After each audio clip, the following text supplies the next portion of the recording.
Hi, this is Cheryl from California, and we're on our continuing of the 5th semester of Aguinaldo's University of Success.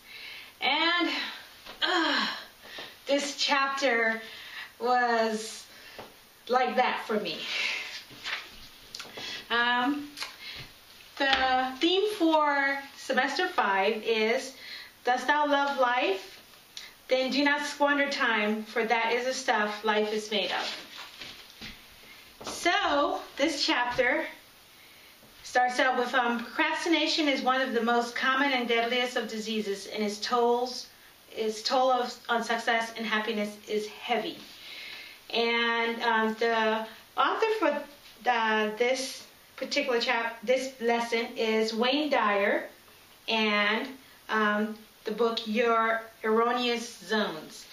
And this chapter just deals with procrastination, which I said, it just hit me because I realized after reading it that I had too many traits of procrastination in here. So, wow. Okay. Pretty much, you know that you should be doing something, but you kind of get around to it later. So, it is the universal erroneous zone. It's what kind of immobilizes you and keeps you from moving forward. So, one of the things that he said was that procrastination is the art of keeping up with yesterday and avoiding today. So there were several things that he actually told us about procrastination, and I'm just going to go over a few of those things because this is the University of Success, and I am going to focus more on the things that's going to make you successful. Now, some of the things that he put as far as, procrastination behavior, would be like staying in a job that you won't be able to advance in, or staying in a relationship that has gone sour, or, there's no love there anymore, or putting off menial jobs like cleaning your house or sewing or doing other things, getting sick when you are faced with making a decision or doing certain things. Also, constantly looking for a vacation. If you're constantly looking for a vacation, that is a procrastination behavior. And planning that you're going to go on a diet or start an exercise program next week or next month. So, and then some of the things that you do to continue is you keep waiting for things to get better, or you think that if certain things are not done, that someone else is going to do it. So those are things that you don't want to do. So it said, by avoiding a task that you may escape success. If you can't succeed, you avoid having to feel good about yourself and accepting all of the continuing responsibility that goes with success. I thought that was noted to be said. Now, some things to do to outwit or to kind of get rid of those postponing behaviors. Make a decision to live 5 minutes at a time. Just 5 minutes. Sit down and get started on something you're postponing, whatever it is. So if you have a list of things that you need to do, tackle that list. Do it one thing at a time. Ask yourself, what is the worst thing that could happen to me if I did what I'm putting off right now? Get yourself a designated slot. Say on a Friday or a Wednesday at a certain time, I'm going to do thus and so, and just do it. Just do it. Think of yourself as too significant to live with in anxiety about the things you have to do. Look carefully at your now.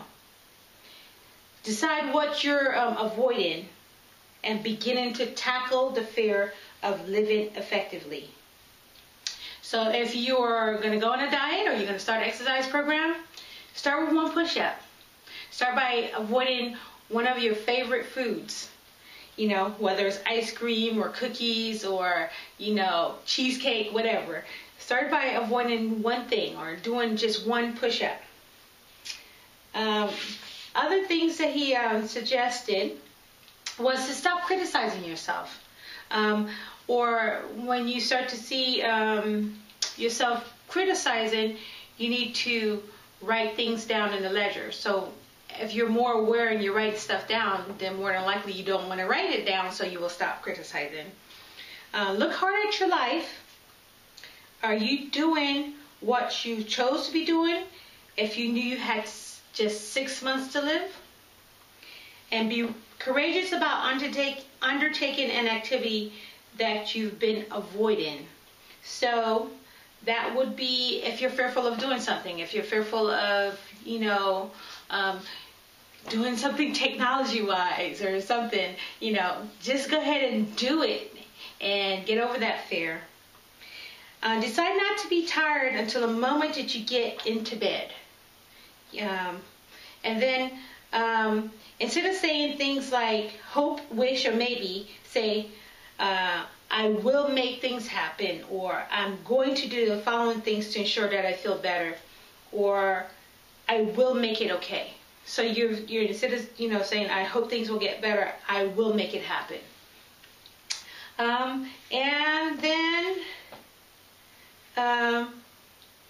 write a contract with a loved one and promise that you would stop,